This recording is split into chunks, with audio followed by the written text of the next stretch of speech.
everybody? Welcome to the Awesemo.com Live Before Lock Show. We take you through the days. What do we have? 12 games technically left, but it's a 14-game slate on paper. So we'll talk about all the weather things that are going on literally as we speak, the various machinations of the clouds above us. I'm Chris Spags, joined by my pal, the baseball savant himself, Jake Hari. How are you doing, Jake? Doing well. Again, great time to be a sports fan, to play DFS. So. Just excited. Actually less excited about the weather, but overall just getting to play MLB, NHL tonight. You're playing NBA, so a lot of stuff going on.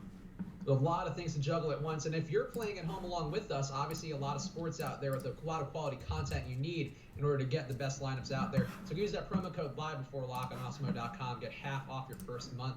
Any package, get an all-sport package, get an MLB package to play along with us with all the ownership and rankings and projections from Awesemo. They're all coming right from him this year, so go check that out. Promo code LIVEBEFORELOCK will get you half off your first month.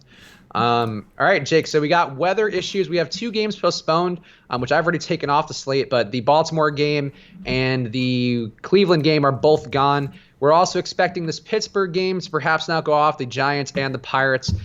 This one, we have it a 75% postponement, but Jake, for your lineups right now, you're just taking it out entirely, right? Yeah, the Pittsburgh game, I'm off that entirely. I think we both agree, and we looked at the projections. We have the postponement risk on there. It's pretty high. So you get that if you're a premium member. So would suggest checking that out if you have not already. Alex is typically very good at figuring out which games you're going to play, which ones might be shortened and stuff like that. So no need for your other weathermen. Yeah, no, we actually. Oh, also, can you guys hear me on the chat? People in the YouTube chat are saying my mic may not be coming through Right now. I think so, unless you changed something while I was talking. I just changed something while you were talking. Okay. I think chat, let us know if we're coming through okay. What is the handle? We do have an Awesemo Weather handle, which I saw today, where I don't even know where it came from. I think it's just Awesemo Weather, where the boss man has given his weather picks. Let's see. It is called Awesemo Weather. At Awesemo Weather on Twitter. Currently has an update, has some rain impact likelihood for the White Sox Detroit game. That's another one too I'm avoiding because it's going to be apparently very cold there and also some chance of rain. But I would go follow at Awesemo Weather. We are building that out as we speak, so go check that out on Twitter right now. So what about this New York game, Jake? We talked about it before we came on the air, but there are some sites that have weather concerns for it. Are you playing that one straight, or are you avoiding that one as well? Yep, I'm playing it straight up. Probably still playing some Junis and some Yankee stacks on the other side as well. What about you? I'm going to play that as well. I have some Yankee stacks. I think I may have one Junis. You know who, this is going back to last year, my love of heavy-set pitchers who were around when I was in college and high school. CC Sabathia, I think I didn't get there today, but he's been pretty good to start the year. I mean, not missing bats, and actually technically could be due for some positive regression in terms of missing bats. He had a 10.7% chase rate going back to last year. This year, just an 8.1% one. But he's not giving up walks or hits at all and not striking guys out. So maybe that gets a little better today with the 3.7 run total supporting them. Do you have any Sabathia? Right now, I do not believe I do. I'm checking, though. By the way, are the audio issues fixed? I think. Yep, that's what people are saying. Okay, so we're good. Let's see. Sabathia, I don't believe I got him on my last crunch. Maybe a couple shares. I didn't get any on my last one, but let's see. Oh, that one was cut short. Let's check out what I did here. I ran like 200 and 300 lineups, and I'm gonna try to pick out my best 150. I actually got 11% of CC, so a little bit over the field based on when this was crunched, which is about an hour ago. So stuff has changed a little bit. I am getting some CC. It feels like I always get a little bit of CC even going back the last couple seasons. I know he's not good, but neither are the Royals really, and there are strikeouts there, especially near the bottom of this lineup. I think kind of weird that they have Hamilton up top. Like, he's not a good hitter. He's dangerous if he gets on base. I don't know why they would think they could steal on him. I don't know off the top of my head if CC is bad at holding base runners. Do you remember that? No, that's actually not a stat I track, which I probably need to. I don't pay enough attention to steals, unfortunately, even though that's a blind spot I need to address. Yeah. I mean, he's a fine play. I'm not taking a huge stand on him, obviously. But I think that matchup's okay if he ends up in some of my lineups. Like, it's one of those things where I'm not gonna like force him out or anything. Yeah, I mean, for me, I have a ton of Matt Strahm today, and at DraftKings, there's $100 difference between the two. And, we're talking about a proven guy. Matt Strahm, I think, is due for some positive regression as well, based on what we saw from a sample size going back to last year. But CC, a better team total and a proven track record of actually not being terrible last year. Like, he certainly wasn't a great strikeout guy, but he wasn't bad. And I think the reputation, I think he's getting lumped in with the not in the league right now, but Bartolo Colon's and the other heavy set pitchers who aren't that good. I think CC is actually still got some juice left in that arm, and might be a day to play him given the various issues everywhere else. Yeah, I think CC's fine in certain matchups, and I think this is one of them. So as long as he's not going to be super chalky or anything, I'm okay rolling him out in general. And $7,200 seems like an okay spot to do it against a team that, like I said, I think there are going to be strikeouts here. You're not hoping for 8-9 strikeouts, but if you can get 3 to 5 in 5 innings and hopefully pick up a win, you'll probably be in good shape for 7,200. Yep, I agree. So what you're doing your crunches right now, what stacks are you getting the most so far? Let's talk about which is the number one you're getting so far in your crunches. So here, I just like ran every stack, and I'm just going to pick like my top 150. And so that's what I'll end up doing. So you see everyone like capped at like 10 down here. I think you guys can see this. See Colorado, Houston, there's 10 variations. And, but when I took out my best 150, the last time I did this, it looks like my top stacks are Colorado, the Angels, which I didn't really expect to be on that much, and then the Dodgers and the Astros. The Astros, I think, going to be pretty popular behind Colorado and Philadelphia. They look like the next highest owned stack. Looking at Detroit, I did end up there, but not really deviating too far from the field. And then the White Sox, oddly enough, I did end up with about double the field on the White Sox batters. So let's talk about these other games, which I guess are fringe ones. We talked about this Yankees game. We are playing that straight away. And I do have some Yankees stacks as well, in addition to now one lineup with CC Sabathia. So we're representing for the big men out there. So we talked about, you just mentioned that White Sox game. So that one, it's cold and there is some rain risk. And I think both those things combined, I guess the cold should favor the pitching a little bit there perhaps. But I'm avoiding that one because I don't really know what to make of it. And I didn't love anybody anyway. Yeah, I mean, the weather, as far as the postponement goes, I think this one's going to play. There's wind blowing out, so maybe that helps mitigate the 40-degree temperatures. But I really like picking on Zimmerman. And it is still decent totals for this kind of weather in a pretty good hitter's park. So I don't think they'll have issues, putting the ball in play against Zimmerman. And they're just really cheap. So that's why they're popping for me. Oh, also people in the chat pointing out that CC is apparently on a pitch count of about 80. Mm-hmm. So that decreases his margin for error a little bit there, I guess. Yeah, for sure. Did we get kicked off here? Maybe not. I think we're still going. Mm-hmm. Okay. Good. So, yeah. All right. It seems like everything's running okay on YouTube. Wait, I think Josh. Oh, wait, never mind. I think we should be good to go. Maybe I just clicked on the wrong link. I was seeing Fast Eddie there for a second. So I didn't know if. You're like, that's not us. Yeah, exactly. I didn't know what happened there, if I messed something up or something. Hey, we want to do a switch today. You and I could jump on the NBA stream. He could do MLB. I'm sure it'll work out well for everyone involved. Yeah, I'm sure you guys would love my NBA takes, my very misinformed NBA takes. Chalk Darren Collison, a dangerous thing today in NBA. Weather-wise, so we talked about, I guess, all the games that have concerned me for the most part. Any others that we missed that you're either a little bit concerned about or avoiding? No, just the postponed ones. I mean, and then the Pittsburgh game. I think that one's starting in a delay. I'm not expecting that one to play. I don't think Alex is either. So really it's a 11-game slate, basically is how I'm treating it. And then the other ones I'm just playing straight up. All right, so there we go. So those are the worrisome games right now. We will keep you updated if there is any more news about the weather. Or also keep your eye peeled on the old @AwesomeOweather Twitter handle in case there's some magic there coming from our weatherman, Alex Baker, in front of his green screen, which is a very funny, somebody pointed out, a very funny avatar photo to have for that. All right, so let's go to some of the popular stacks here and talk through them a little bit. We do have obviously the Colorado game with the Rockies and the Phillies. Yesterday, pretty good day for the Rockies side, perhaps not as much value on the Phillies side. And Philly, again, getting a tough matchup here versus Herman Marquez, who has just been pretty nasty to start the year. I would say better than Kyle Freeland, and we saw what Kyle Freeland did yesterday. And Vince Velasquez on the other side going against the Rockies. Not a terrible pitcher, but a guy who I don't mind going against, particularly with the lefties in the lineup. What are you doing in this one, Jake? Yeah, the Coors game, just all over. Basically, I'm looking to sort of match the field on the Rockies. I love attacking Vince Velasquez. It's just an ownership thing and kind of a price thing for me, not getting super over the field on Colorado. I don't think Velasquez's skill set's going to play well there.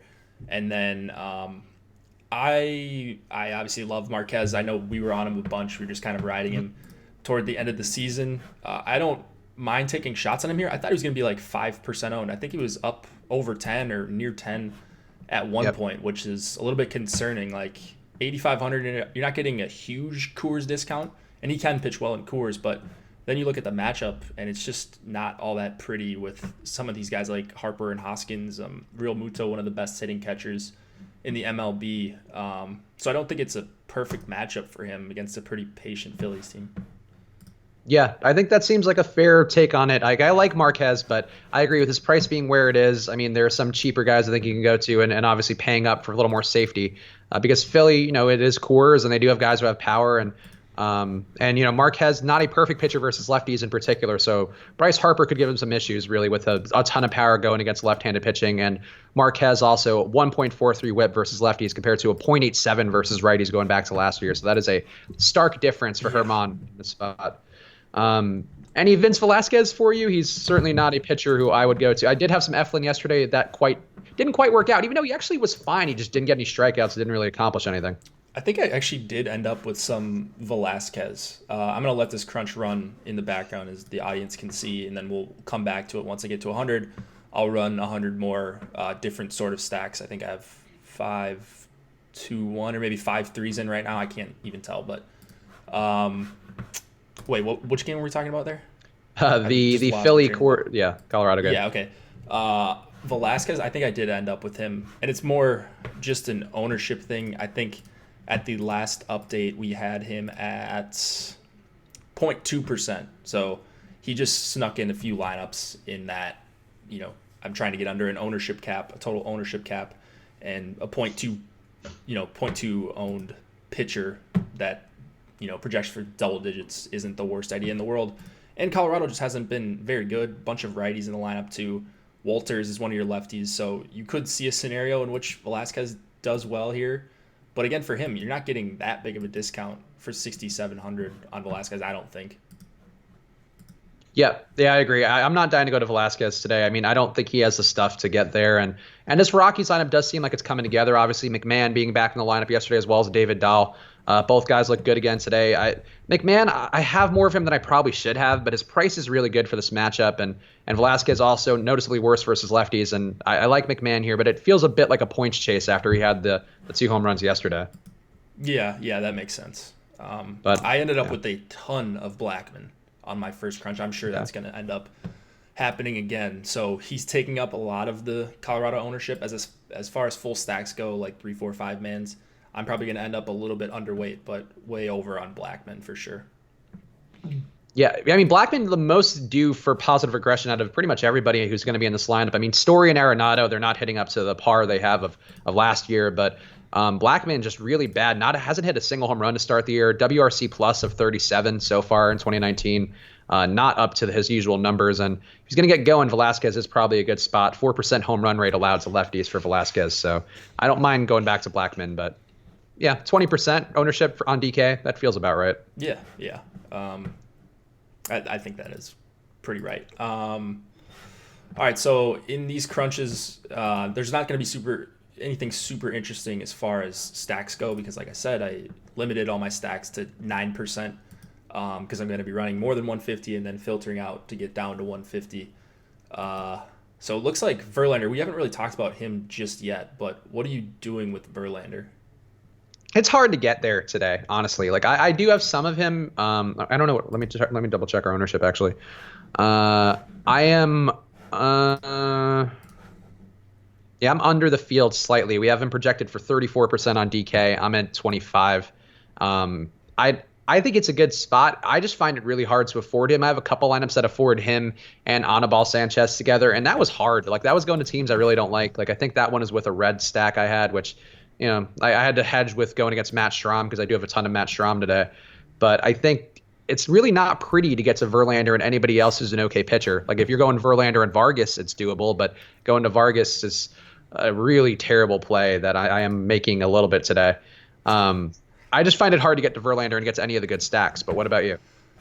Yeah, I'm looking at it right now, and it's like you're getting to Verlander and Caleb Smith, which is a pairing I like, but then you're stacking Marlins.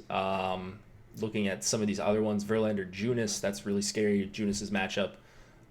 White Sox, that's one of the stacks that's coming up for me, even when I filter down. I think just good projections compared to their ownership, which is what you see in the adjusted, that's supposed to say adjusted projections column, which is where I just factor in ownership because the normal point projections do not. So that's just a little formula that I made that I like to sort my lineups out by. And the White Sox actually are coming in to a lot of those lineups, a surprising amount. Verlander, Vargas, like you said, you're stacking Mets. I actually don't have a problem with the Mets. And then I know another team that I'm getting to a lot was the Dodgers. So I'm pretty excited about that against Chacin. Hitter, more of a hitter park than playing at home for LA. And Chacin does have some pronounced issues against lefties, 3 out of 4 right away. And then the righty bat that you get to face in the top 4 is Justin Turner. So the Dodgers may be my favorite stack as far as getting over the field or having leverage on the field. And I can fit them with some Verlander teams, which I like. Who do you stack then if you were going with Dodgers and Verlander? I assume like the Pollock to Barnes area of the stack. So you probably have to get one of those guys. But you can go like Muncy, Verdugo, and then like Turner, let's say Turner, and then one of Jock or Bellinger, something like that, a 4-man. You can get to something like that if your other stack is cheap. So I'm trying to find one here. Or, 2-man's Turner Seager with White Sox, Verlander, Erod. So interesting. Okay. Yeah, I found it tough to get there with the Dodgers I wanted to get to. I love the Dodgers stack as well, but if you're going with like the lefty part of that lineup, you're paying a pretty decent premium for guys like Jock and Bellinger and Muncy even. Well, Muncy's, I guess, reasonably priced out of that grouping. He's certainly the most affordable out of all of them. Mm-hmm. But yeah, like Jock and I think Bellinger in particular are just tough to afford with Verlander, at least from my lineup. So got to get creative if you are going to try to get him in there. I think this may just be an incorrect approach I make too often, but I always try to go to just cheaper guys, and I think that's will be my undoing today with some of these guys. Who would be the pivots to Verlander for you at pitcher then? Who would be the guys that you'd want to go to get away from the high-priced, theoretically safe kind of situation here for Verlander? Yeah, there's just not really that many guys. Like I like Erod. I don't love the matchup against Tampa, but there's just honestly not a lot to like, and I didn't find fitting in Verlander was that difficult. Because of the discount you're getting on him in a hitter-friendly park. But like I said, maybe last week on the same show, like if you can't hit the ball, the weather's not going to make that big of a difference. So you're looking for strikeouts from Verlander. If he allows a couple runs at this price, you're probably still going to be okay. So I honestly, there aren't a lot of pivots for me that I'm using. I think Marquez would be one of them, or at least should be in the conversation. And then Strahm was a guy I liked. I don't know. Maybe you'll be able to talk me onto him, but it sounds like you're on him more than I am. I'm very on Matt Strahm today. For one, I've mentioned this on a couple of the streams that I'm really trying to chase Vegas totals a little more than I did last year because I feel like I got a little too cute with some of the lineups I was playing. And for the most part, it's been good when you're going for guys. I've noticed, and this is just me anecdotally, I'm sure there's more data to prove otherwise, but whenever a guy's under like a 3.7 total, I feel pretty good about his prospects. And I think in general, 3.5 here for Cincinnati going against Strahm in a pitcher's favoring park with not a lot of danger. Strahm has been really good versus righties, not good versus lefties. The only lefty you have to worry about there, I mean, I guess you could say Jesse Winker, but I'm not particularly worried about Jesse Winker. Votto you have to worry about, but he doesn't really have power versus fellow lefties either. So I just think it looks like a good spot for Strahm to get back on track. Also, to start the year, his swinging strike rate 8.7%. Previously, going back to last year, he had an 11.9% one. And the Reds also versus left-hand pitching striking out 29% of the time. So That would be my argument for it, is that he's due for some positive regression. This Reds lineup is one that'll give it to him as a lefty pitcher. I don't mind DeSclafani on the other side either, too, just for the record. But Strahm is my guy, unfortunately, I guess. Yeah, he grades out well in our projections, so I didn't know if I should trust that or maybe bump him down a little bit. But yeah, the implied total against him is hard to argue, and it's not like the Reds have been world beaters, even though, like, I look at some of these guys, Suarez, you guys know how I feel about Suarez, but, like, even Casali and Matt Kemp can both really hit lefties. So, I don't know, I just don't think it's the easiest matchup. It is a pretty good park, though, and he's 7,100. There's not really, like, a pitch count that I'm worried about with Strahm either. So, any ticks in the right way I'm looking for on pitchers in this range, and I think he's got enough where I actually did end up with more of him than I thought. 14% in my last crunch. Yeah, that's a reasonable amount of Strahm. I think we have his ownership at 11%, unless there's been another update since I put it in before the show. I think that's a fair amount for Strahm. I'm a little bit over the field. I'm a little bit double and changed over the field with it.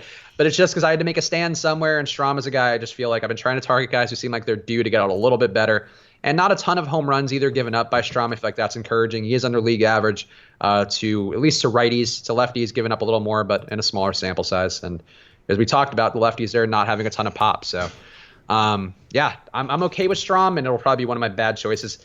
Give me the crappy tier pitcher, Jake, who you have the most of so far. All right, let's see. I think it's Vargas, actually. Oh, boy.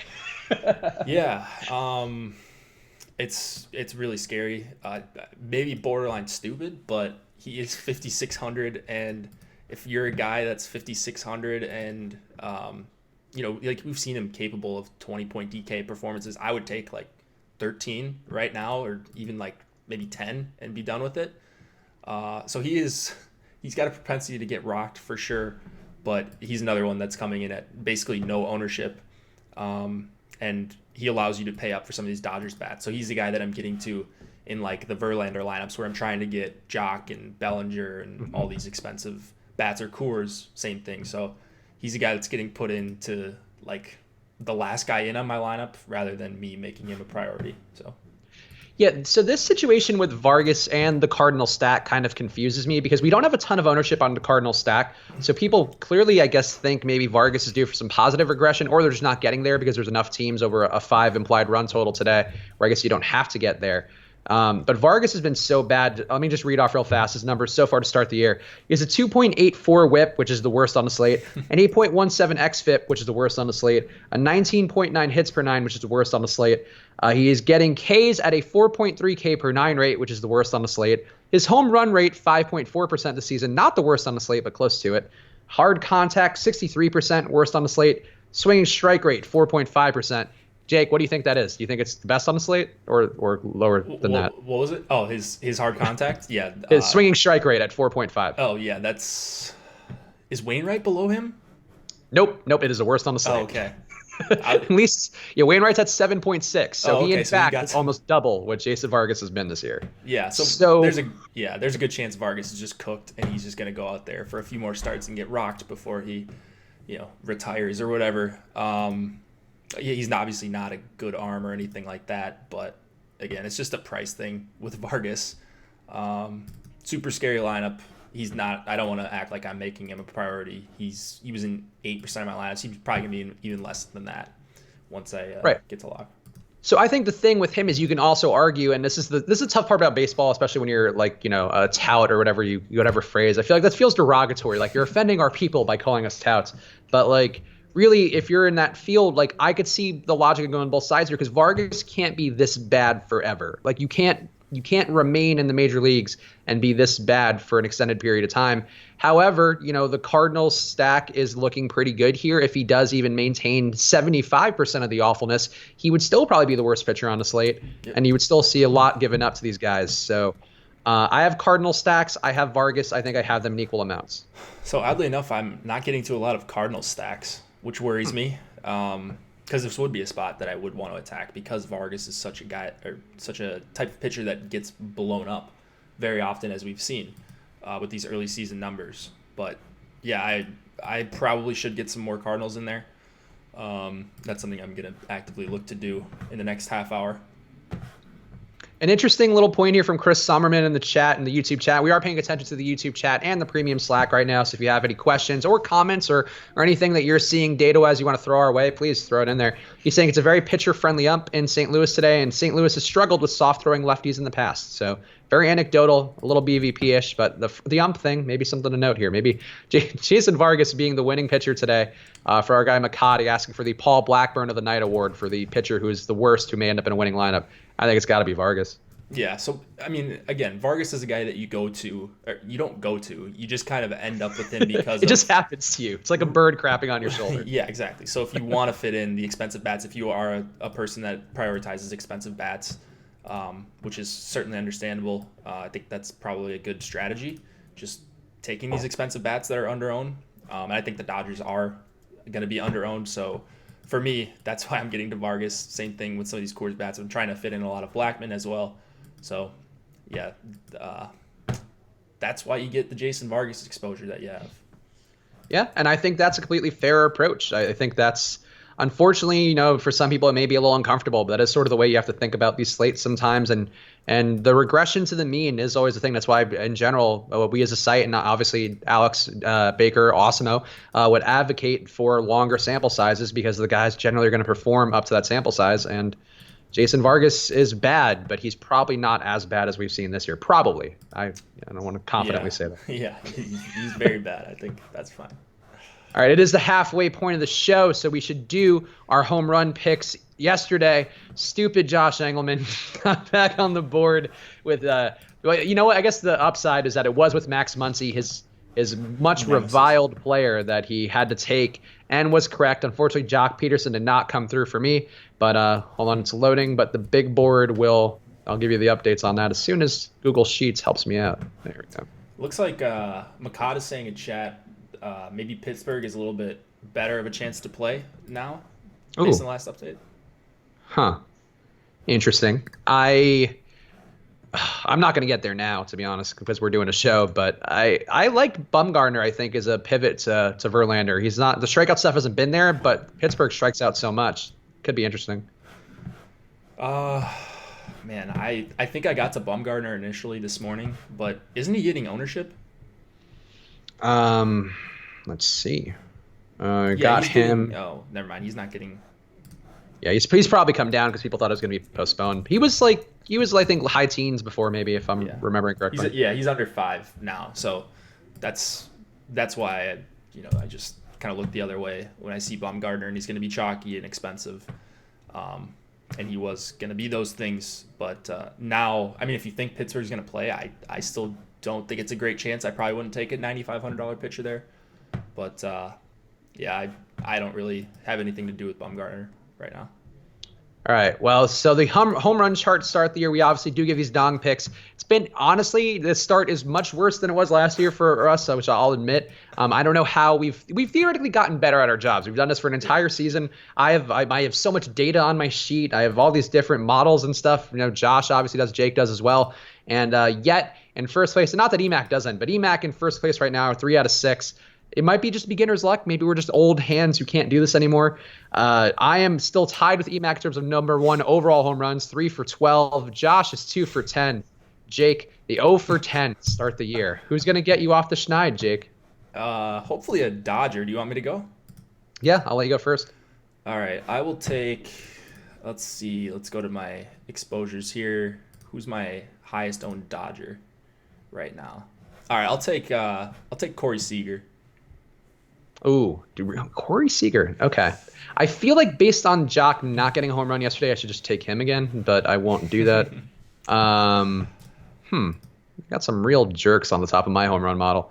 You know what? I'll do it because this play has worked out before. It hasn't ever worked out for me, but I will go back to Jock Peterson. All right. That was he was in the running. It was going to be one of the 3 top 4 lefties for me. So I like it a lot.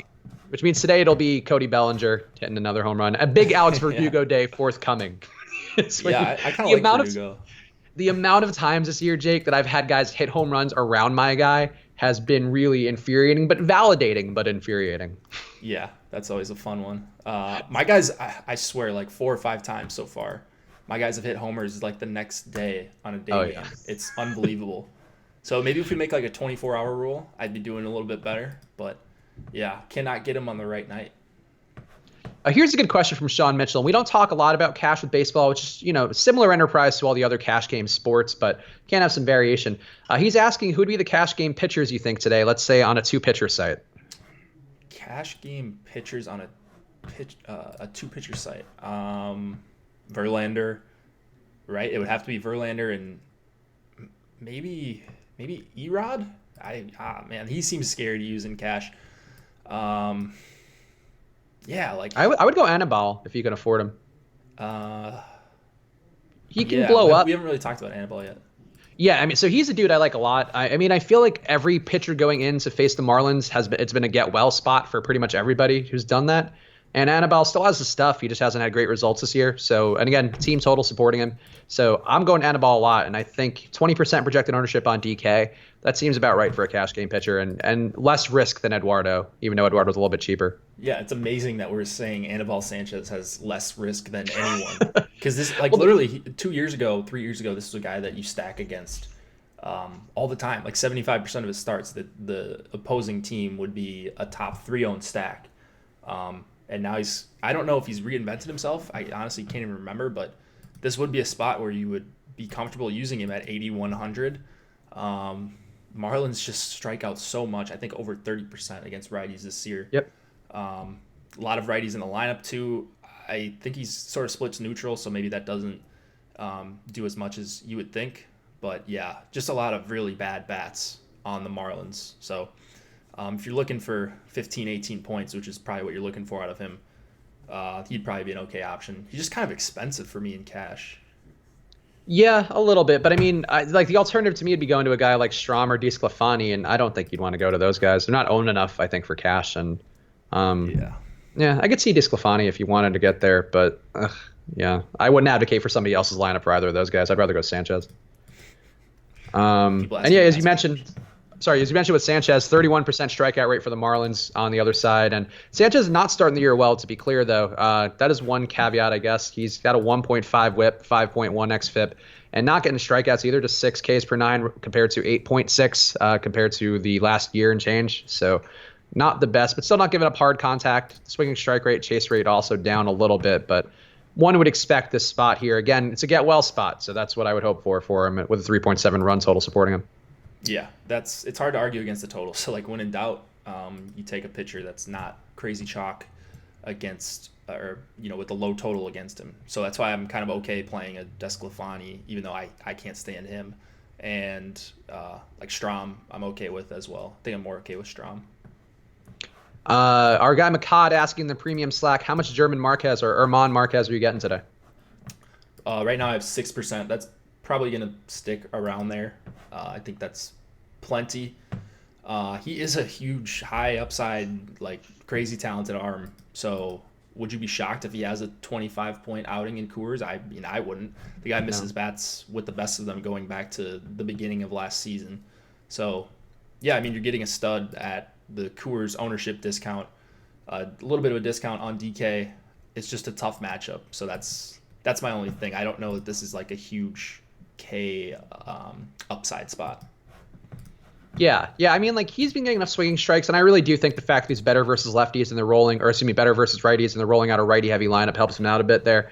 But yeah, I mean, I certainly think, like we talked about earlier, there is some risk with Marquez overall at his price range, but still potentially some upside and in a way that people won't be there a lot. Still under 10% projected ownership for him, so not the worst.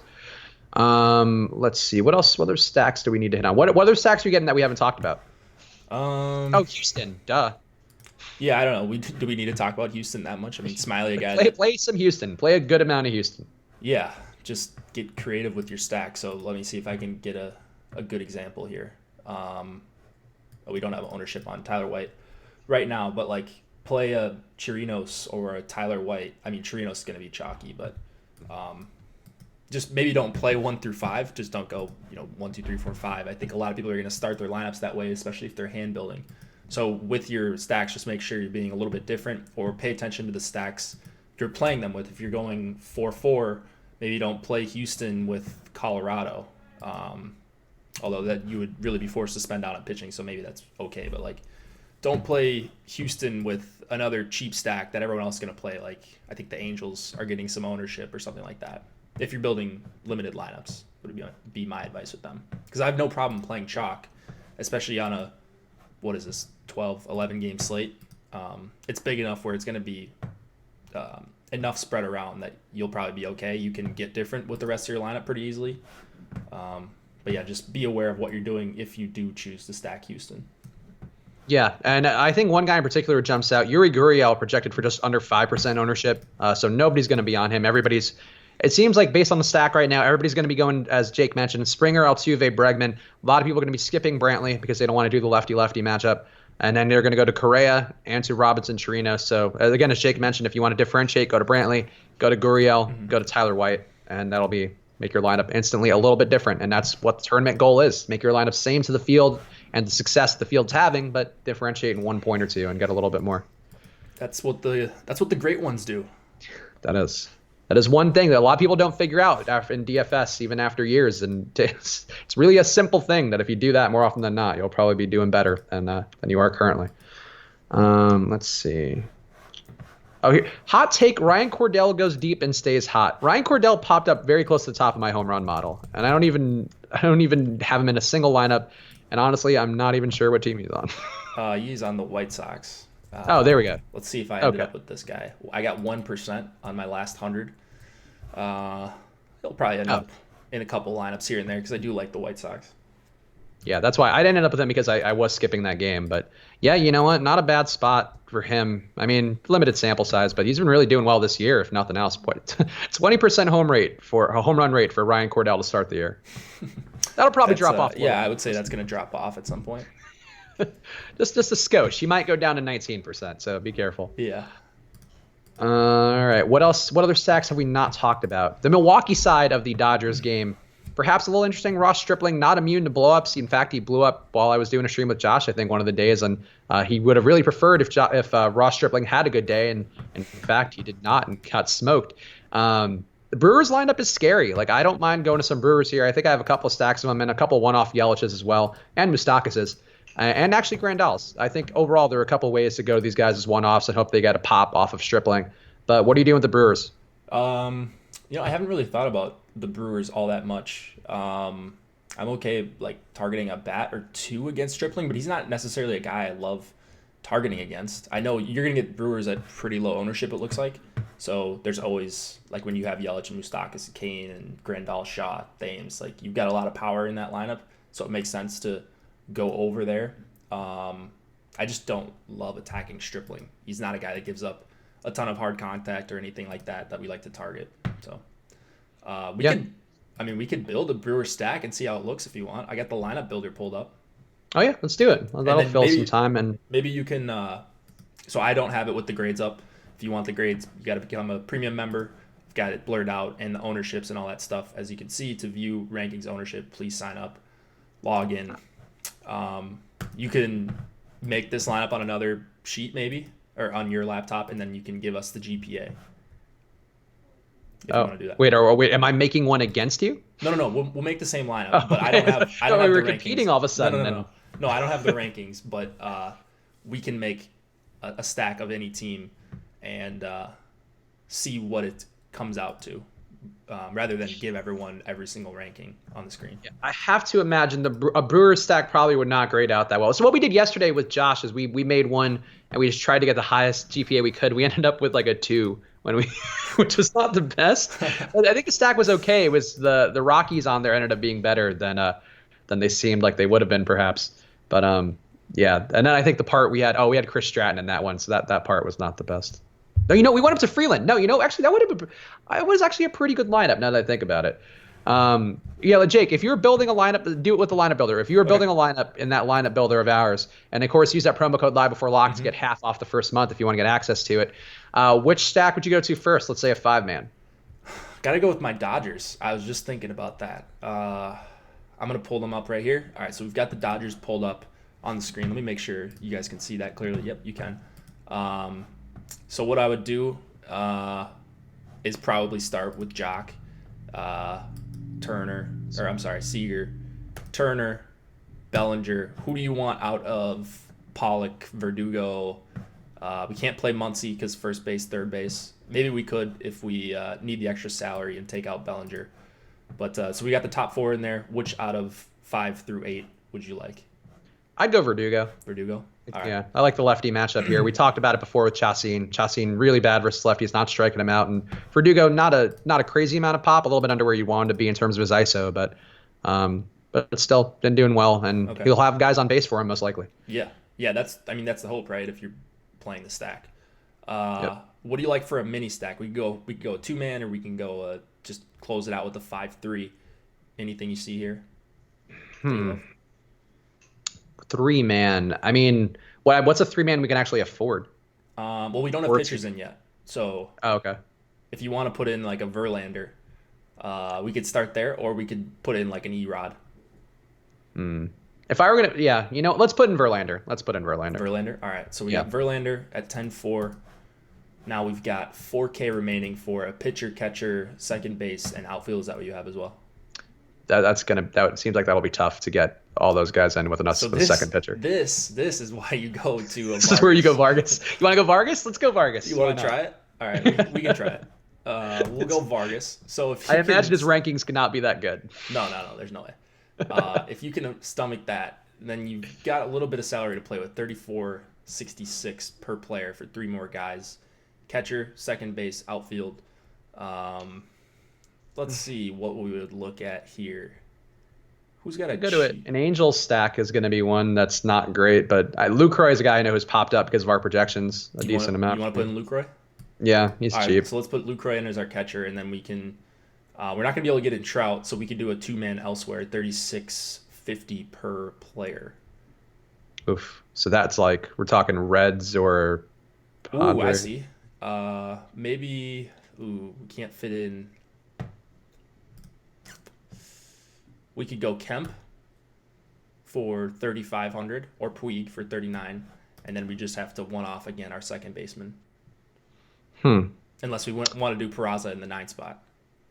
I would go Kemp over Puig, I think. Okay. Yeah. I don't like him going against the guy I have the most of today out of my crappy pitchers, right. But yeah, I think Kemp's got the pop to do it, so let's go Kemp. All right, so we got Kemp in there. Now last spot, 3,800 for a second baseman. Oh, I see one that we like. Oh, who is it? Cano. Oh, I'm not a big Cano guy. You're not a big Cano guy? What's wrong with Cano? He's just, I think he's over the hill and not juicing enough. Maybe that might be true. Here, I'll sort a second. There's Cano or Harrison. He's going to be pretty chalky against.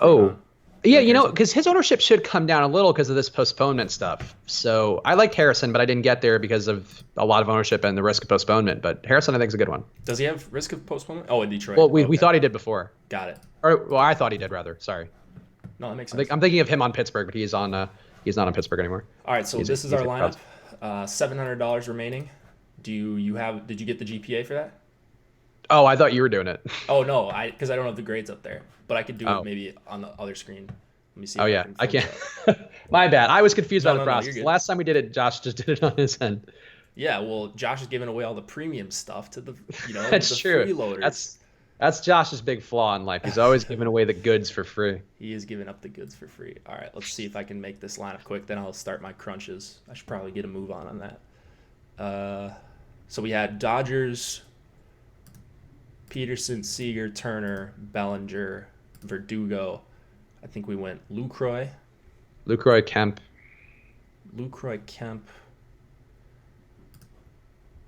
And Harrison. Let's see.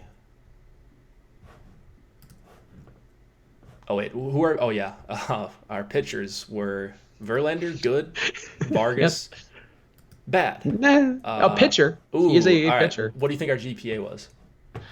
2.3. 2.01. Damn it. It's fun playing with a lineup builder, but it's really deflating when you get that result back after thinking through your lineup with your professional colleague who you also both do this for a career with. We got a 2. Well, we tried.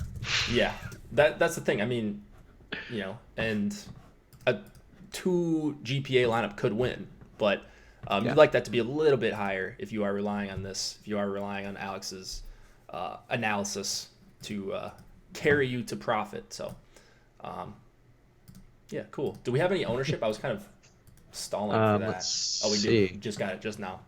All right, so I'm going to load that in and then start doing my stuff. While here. you do that, we got a question here from Greek Inc. in the premium Slack asking Mike Trout or Cody Bellinger on FanDuel Cash. That's an interesting question. Cash? Yeah. Go ahead. Who do you say?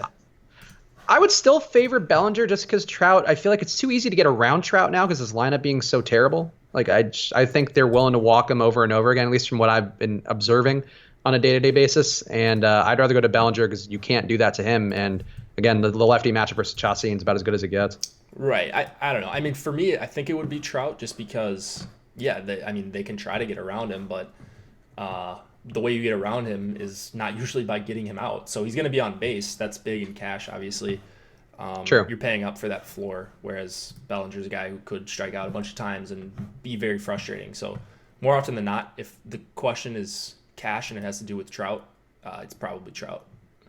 Okay. Yeah, no, you know what? That's a fair take. I think for me, this thing is like I see a situation where he gets on base and just nobody hits him in. I mean, it's still a pretty good run total. It's a 5-run total supporting the Angels at home, and that's a pretty high one for being the Angels and being at home. But yeah, you're probably right. Trout's safer. Oh, don't back off your take. No, you're right. No, you're right. You made a compelling argument, and I'm swayed by it. All right, I'll take it. All right, let's see what other questions we have in the YouTube chat. If you have any questions in the chat, drop them in there. Is the White Sox-Tigers game safe? You think so, right, Jake? White Sox-Tigers game? Yeah, I'm playing that one straight up. All right. Bobby B, appreciate you guys. Appreciate you, Bobby B. Thanks for tuning in. Thank you for everybody watching. It's a Friday show. There's a lot going on. It's the weekend, but hit that like button if you can. Obviously, that helps us out a bit to balance out all the negativity in the world. A little thumbs up just does that for us. Do you guys typically like to keep your stack percentage under a certain number? Jake, that's a good question for you. Stack percentage? Yeah, so I'm showing that page actually right now. Right now I've got it at 9% for the main stacks and then 5% for the minis. I've gone back and forth as to whether or not I want to do this because I do have players capped too, so I don't know if I just want to let that play out or what, but this way I just get a big spread of different combinations, and then I'm going to make more than 150. I only need 150. But I'm going to make more than 150 and then filter it down, like take the bottom 50 lineups out based on my adjusted projection ranking or whatever. Okay. But you could leave it. I think you probably should cap players in some way for baseball, just because it's so much variance. You don't want to be overexposed to a bunch of hitters.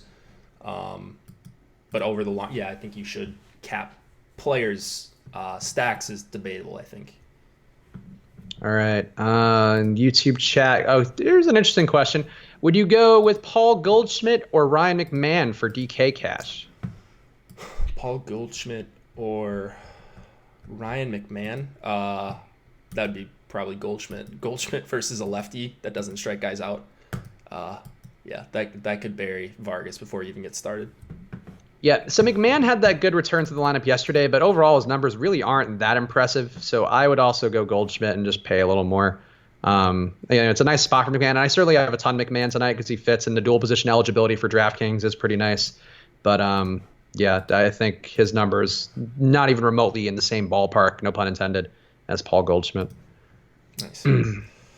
I would agree with that. Goldschmidt's just a better hitter, and it's cash. I mean, how often is Goldschmidt going to strike out against Vargas? He's going to hit the ball hard, I would think.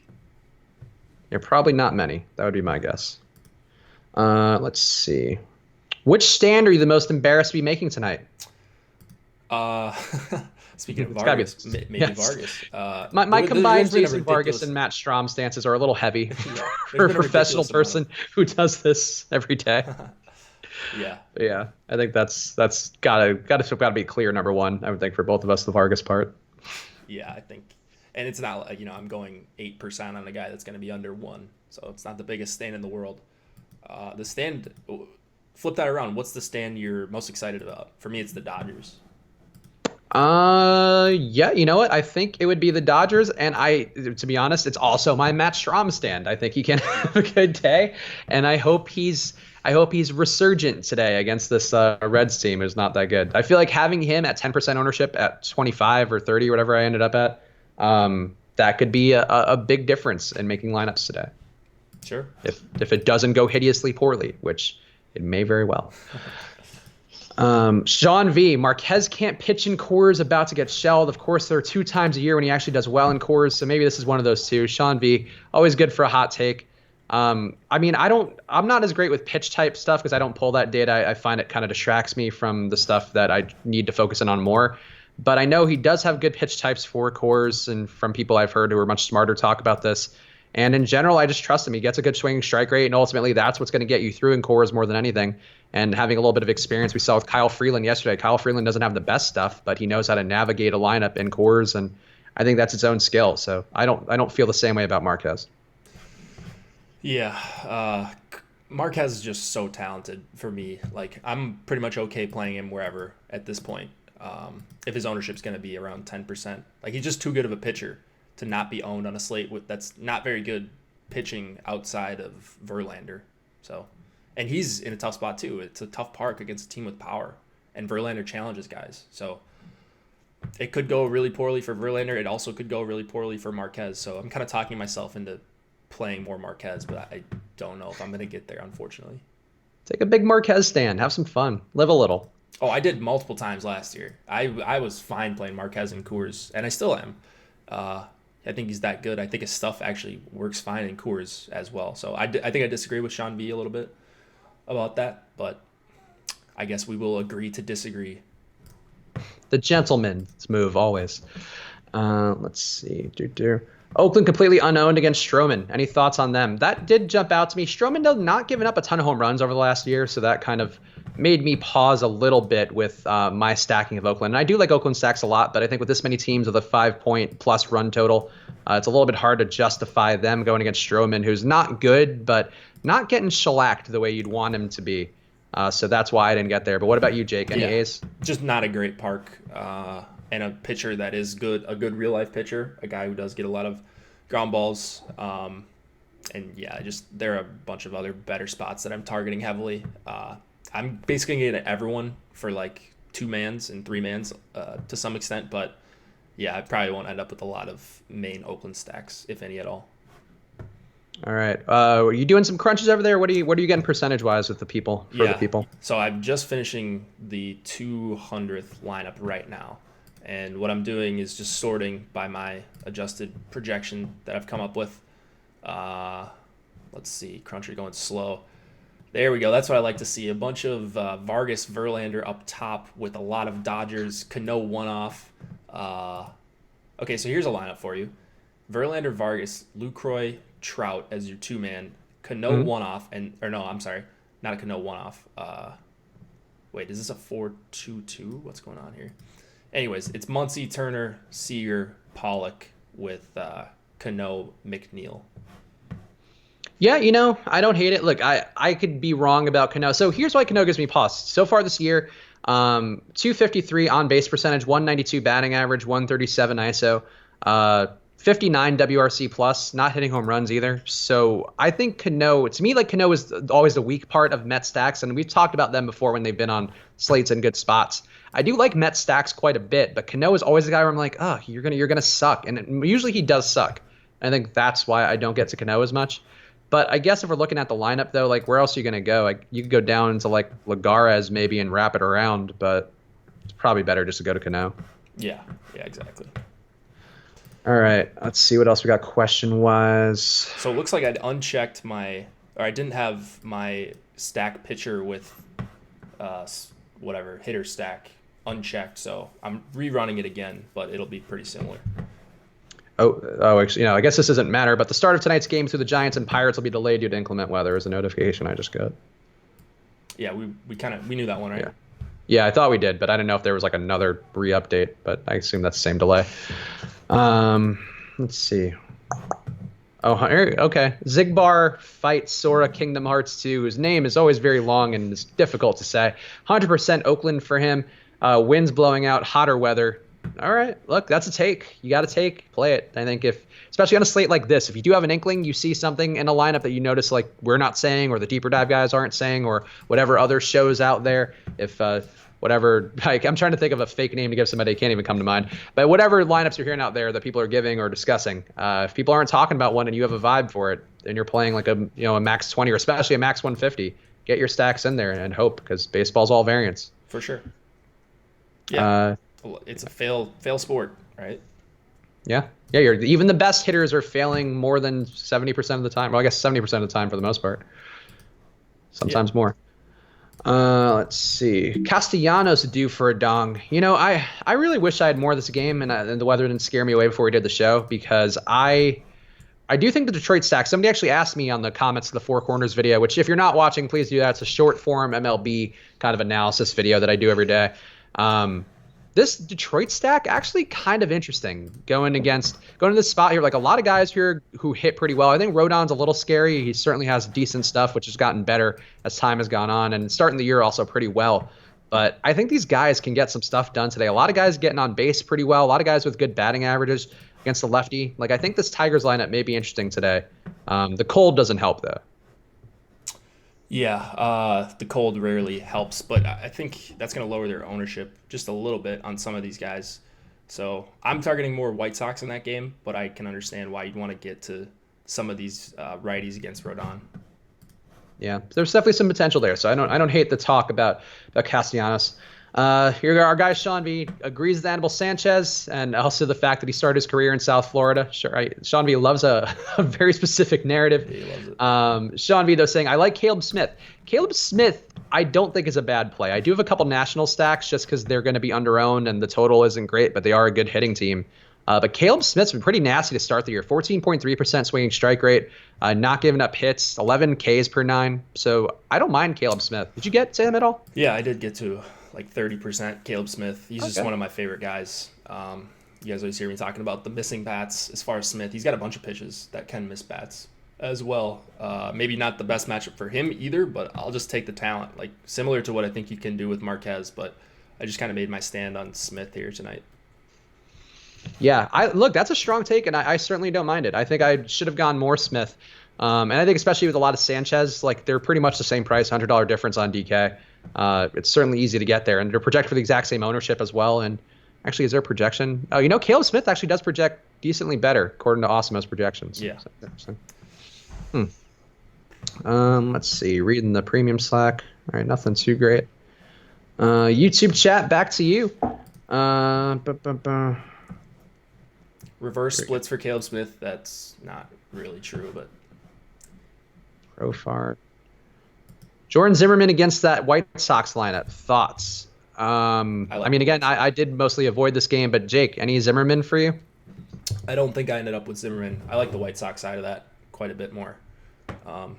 Zimmerman's not a guy I usually get to, but yeah, he's 6,500. That's going to draw the attention of some people. I get it, but not for I. Yeah, on a slate in which we are advocating for Jason Vargas, not advocating. To be clear, we are not advocating for Jason Vargas. We are saying he's simply a casualty of the war that is the MLB DFS lineups every single day. I certainly have no issue playing Jordan Zimmerman because he's cheap, and there are strikeouts there. The White Sox striking out 25.5% of the time versus a right-handed pitcher, so maybe he gets there. And Zimmerman does have those random good games that come out of nowhere.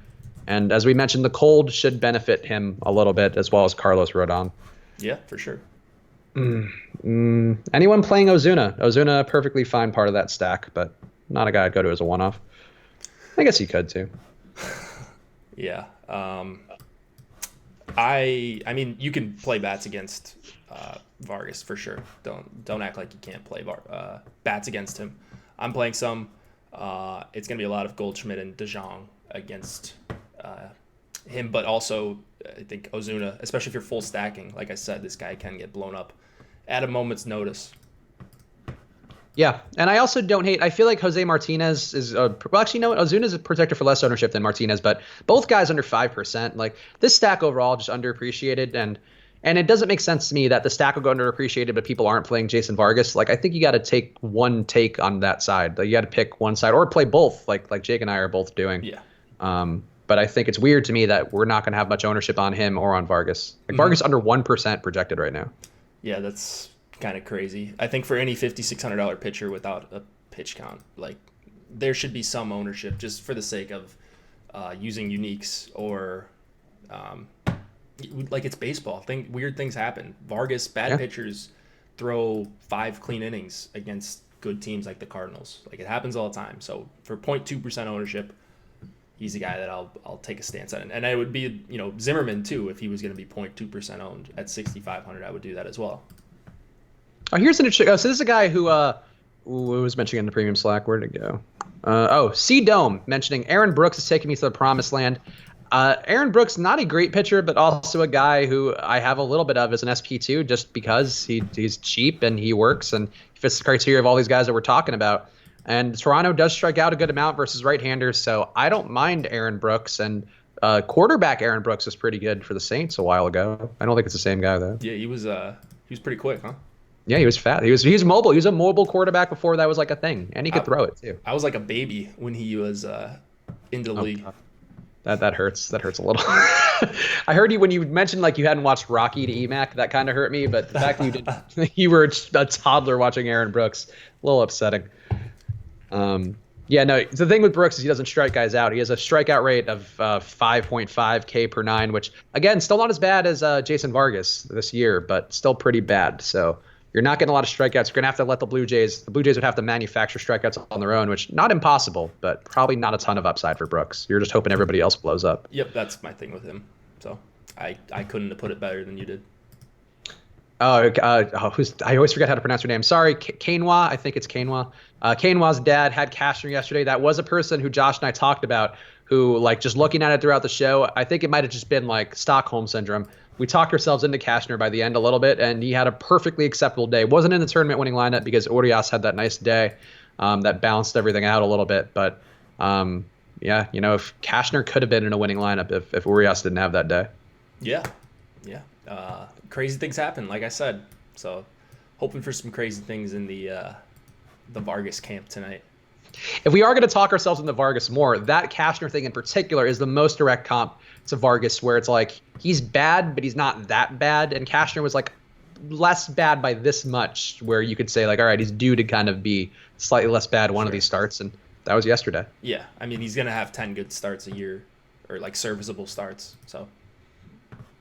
Robert Park, did I miss the Dong calls? Yes, you did. We do them at the halfway point of the show, but my pick was Jock Peterson again. And Jake, yours for the people was Corey Seager. Yeah, they didn't get tweeted out this time, but it's all good. We know. Damn it, Kai Noah. Sorry, I will remember this time Kai Noah's dad. I always think it's Quinoa, even though I think it's because it's spelled like quinoa. I think. But Kai Noah. I'll get it right one of these days, I promise. You're a regular. I owe that to you. Yeah. Oh, here we go. Zach Carpenter. Whoever said Cordell earlier, if he homers, I will love you. I played him as a punt. Look, if he keeps up that 20% home run rate, he's going to have a lot of them this year. Exactly. Do you grade home team bats the same as the away team bats in a pitcher's park? Yes. I don't know. I just grade all bats, based on where they're playing. I don't give any weight to home and away. I mean, Vegas does that just by their implied totals. So the Vegas total accounts for most of that, and mostly I'm just looking at the general park factors. I don't really give a benefit. I do think with pitchers, like we talked about with Herman Marquez, I think you can say that some pitchers can navigate their park better, and I don't know to what degree, and I don't know if that's something you could quantify in a meaningful way. But I do think I'm more willing to trust a guy like Marquez and Freeland and John Gray when his stuff is working at home. In a way which I wouldn't trust like a pitcher with the same identical splits if they were not a Coors pitcher. Yep, I agree. All right, and we should be locked now. So we were locked at 7:05, I believe. I thought it was a 7:10 one. Oh, was it? Yeah, I thought so. Yeah, it was 7:10. You're right. Okay. There you go. Yeah, I've been getting good at that. I've been good at my lock times because I feel like you always get excited. It's like when you're in school and you're like, all right, we're done. It's like, nope, 5 more minutes, class. It's better just to know. All right, let's hit that like button on the way out. Use the promo code live before lock. We will have content up for the night slates. Of course, there's a ton of games going on, and the night slates are a good time. If you're not doing well in the main slate or somebody blows up that you didn't have in the first couple games, get in on that night slate action. We are one of the best, I would say the best in the business in terms of ownership projections and content around the night slates in terms of rankings and the projections out there. So go check that out with promo code live before lock for half off your first month. Jake, what is your weekend content schedule? Tomorrow I'm doing an NHL show. We've got 3 playoff games. Probably go live around 12:30 Eastern. So that will be that. And then I think that's it as far as live streaming. I'll still be doing projections and cheat sheets and all that stuff. I'll be in Slack and whatnot. What about you? I will be doing the Live Before Lock show tomorrow with EMAC, so check that out. I don't think I'm going to do an NBA column tomorrow. I don't need to do that on the Saturday. But I will be doing a Live Before Lock with EMAC. And then are you on something Sunday with EMAC, or is that Josh? I think Josh is. Okay. So keep an eye peeled. Obviously, subscribe to the channel, hit the notification bell. You'll know whenever we go live. We do have content every single day around every sport pretty much on this YouTube channel. So you'll know we have a lot of thought that goes into each piece of it, and your support means a ton. So like the video, subscribe to the channel, get that all going now. Any parting words, Jake, before we call it quits on this work week? No, good luck tonight, guys. Go Jason Vargas, I suppose. All right, yeah, go Jason Vargas, our hot, terrible take that I honestly don't even want the people to play him. No, let me play him. Let me play him, and then I deal with the consequences. I don't want people getting mad at me. Let us all shoulder it for you. We'll carry the boulder on behalf of all of you. Yeah. So thank you guys for watching. We appreciate it. Have a great weekend, and if you're around, watch us do more stuff, content all weekend long. So good luck, guys.